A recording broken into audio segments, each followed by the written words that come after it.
در شروع باز یک هفته نو من شعله گلخواجه از استودیوی مرکزی رادیو آزادی در شهر پراگ شما رو همراهی میکنم و تشکر میگم که همراه ما هستید. امروز 27 آگوست است و چون همیشه تلاش میکنم در چند دقیقه دیگر برای شما خبرهای تازه رو از تاجیکستان و جهان برسونم. یکمش خوش خبر داریم در رابطه با آن که دیروز یعنی روز یکشنبه 26 آگوست منتخب تاجیکستان به گرفتن اولین مدال بازی‌های 18 تابستانه آسیایی در شهر جاکارتا اندونزی موفق شد. ورزشکار معروف تاجیک قهرمان بازی‌های تابستانه المپیک در ریو د ژانیرو برزیل دلشاد نظرов در مسابقه گرزاندازی جای دوم و مدال نقره بازی‌های آسیایی را به دست آورد. در مسابقه گرزاندازان ورزشکار 23 ساله قطری اشرف سیفی جای اول را اشغال کرد. نماینده ازبکستان سوراب خوجایف 25 ساله که اصلا زاده تاجیکستان است به جای سیوم و مدال برنجی سزاوار شد. نماینده دیگری منتخب تاجیکستان ورزشکار 23 ساله تاجیک عبدالرؤوف موسویف جای 11 را اشغال کرد و خب ما هم خواهیم دید که در بازی‌های منبعد باز کدام ورزشکار با موفقیت نائل می شود. و رو میاریم به خبری دیگر. بعد از ظهر 26 آگوست یک نیوه حامل 3 ساکن نویای فرخور در نزدیکی مرز با افغانستان مورد حمله قرار گرفته است. یک منبع معتمد در اداره‌های انتظامی نویای فرخور به رادیو آزادی گفت که در نتیجه آن 2 نفر کشته و یک تن دیگر زخمی شدند. رادیو آزادی نام و نسب افراد کشته شده و زخمی را دسترس کرد. منبع گفت در این حمله سیدف امیرخان سال تولدش 1965 ساکن دهه یکم می، سنگاکف دولت سال تولدش 1958 ساکن دهه مرغزار کشته شدند و رحمانوف سفرخان بوریخانویچ مجروح شده است. همصحبت ما در نهادهای انتظامی نویای فرخور گفت که اینها جنگلبان بودند و از آن طرف هدف حمله قرار گرفتند. حالا تحقیق حادثه شروع شده است و مقامات معلوم میکنند که کاری دستی کدام گروه است. نیروهای مرزبانی تاجیکستان و مقامات دیگری تاجیک تا به حال در این باره خبر ندادند، اما منبع رادیو آزادی گفت مقامات و نیروهای کشور در محل حادثه هستند و تفتیشات را ادامه داده ایستادند. برخی از ساکنان نویای فرخور نیز گفتند که در راههای نویه تعداد زیادی ماموران پلیس گذاشته شده پرواز چرخبالها مشاهده می شود. خلیل اسیر سخنگوی پلیس ولایت تخار افغانستان هم مرز با نویه فرخور به رادیو آزادی گفت تازه درباره حمله اطلاع گرفتند. او گفت حالا دقیق نمیدونند حمله از سوی کی صورت گرفته است، ولی آن منطقه‌ای که حمله صورت گرفته است در دست طالبان قرار دارد افزود او. بهار امسال رجب علی رحمان علی فرمانده نیروهای مرزبانی تاجیکستان در یک نشست در دوشنبه از خطر افزاینده جنگجویان در مرز تاجیکستان اظهار تشویش کرده بود. او گفته بود که در حدود افغانستان و در نزدیکی‌های مرز تاجیکستان 7000 جنگجوی طالبان جمع شده است.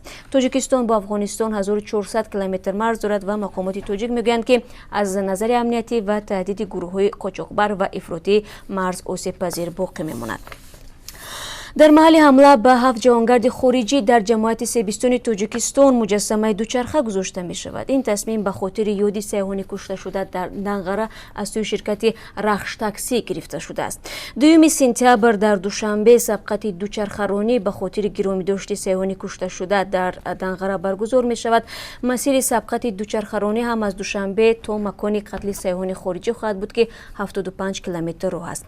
این سبقت را شرکت رخش تاکسی در همدستی با کمیته رشد سیاحی تاجیکستان برگزار میکنند. صادق جان ظریفی مسئول شعبه رابطه با جامعه این کمیته گفت که در این روز به خاطر یادبود سیاحان خارجی کشته شده در عمل تروریستی در دنغره مجسمه دوچرخه گذاشته می شود. تشکیل کننده های این چاره‌بینی میگویند حضور خواهشمندان آزاد است و انتظار می رود که در این سبقت خودی سیاحان خارجی هم شرکت کنند. قتل بیرحمانه 4 سیاح خارجی و مجروح شدن 3 نفر دیگر در روز 29 ایول سال جاری بسیاری ها را در تاجیکستان وحشت زده کرد و مسئولیت این حمله را طوری شما میدانید گروه دولت اسلامی به دوش گرفته بود. خب یک خبری دیگر هم داریم از خبرهایی که خارجی هستند و در سرخط رسانه های تاجیکستان و دیگر کشورها قرار دارند. از جمله در رابطه با آنکه اشرف غنی رئیس جمهوری افغانستان استعفای 3 وزیر قدرتی این کشور را نپذیرفت. طارق شاه بهرامی وزیر دفاع، ویس احمد برمک وزیر کارهای داخلی و محمد ستانکزی رئیس امنیت ملی افغانستان روز 26 آگوست رسما نامه استعفایشان را به اشرف غنی سپردند. اما حکومت افغانستان میگوید رئیس جمهور این استعفا را نپذیرفت و برعکس از آنها خواست به مسئولیت‌هایشان ادامه داده وضعیت امنیتی را بهبود بخشند. یک روز پیش از این محمد حنیف اتمر رئیس شورای امنیت ملی افغانستان استعفا داده بود. حکومت افغانستان میگوید که اشرف غنی استعفای او را قبول کرده است. حالا حمیدالله حبیب سفیر افغانستان در امریکا به جای او رئیس شورای امنیت ملی تعیین شده است. در همین حال پارلمانت ایران به طرفداری از استعفای وزیر امور اقتصاد و دارایی آواز داد. این اقدام در حالی است که قناعتمندی از وضع اقتصادی اعتراض بر ضد حکومت پرزیدنت ایران حسن روحانی را افزایش داده است. 26 آگوست 137 وکیل مردمی پارلمانت ایران از برکناری مسعود کربوسیان طرفداری کردند. یکی از کمبودی‌های کربوسیان ناتوانی در تشخیص و بهبود وضع اقتصادی نامیده شد. بعد بیرونشوی واشنگتن از سازش هسته‌ای تهران با کشورهای ابرقدرت عالم و احیای تحریم اقتصادی آمریکا چندین مقامدار بلندپایه حکومت ایران برکنار شدند. از جمله در ماه ایول به کرسی رئیس بانک مرکزی ایران شخصی نفت تعیین شد. ماه نوامبر بخش دیگری تحریم‌های آمریکا بر ضد ایران جاری می‌شود که صادرات نفت خام ایران را در بر خواهد گرفت. و برمیگردیم به تاجیکستان. بعضی از نهادهای تاجیکستان از حکومت خواستند که برای راه یافتن تعداد زیادی معیوبان به اداره و مقام و منصب‌های دولتی رسما کواتا جدا کند یا امتیاز بدهد. از جمله اداره امبودسمن یا وکالتدار حقوق انسان در تاجیکستان در یک پیشنهاد خود به مقامات گفته است تا آخر سال 2017 12 معیوب همچون خدمتچی دولتی ثبت شدند که شماره خیلی کم است. به اطلاع اداره امبودسمن از این 4 نفر معیوب گروه 2 و 8 تن دیگر معیوب گروه 3 هستند. معلومات مذکور دلیل آن است که شمار معیوبان در مقام‌های دولتی خیلی کم میباشد. یک نماینده امبودسمن روز 26 آگوست گفت که این پیشنهاد در شکل معروضه ارائه شده و هدفش بهبود بخشیدن وضع حقوقی معیوبان میباشد.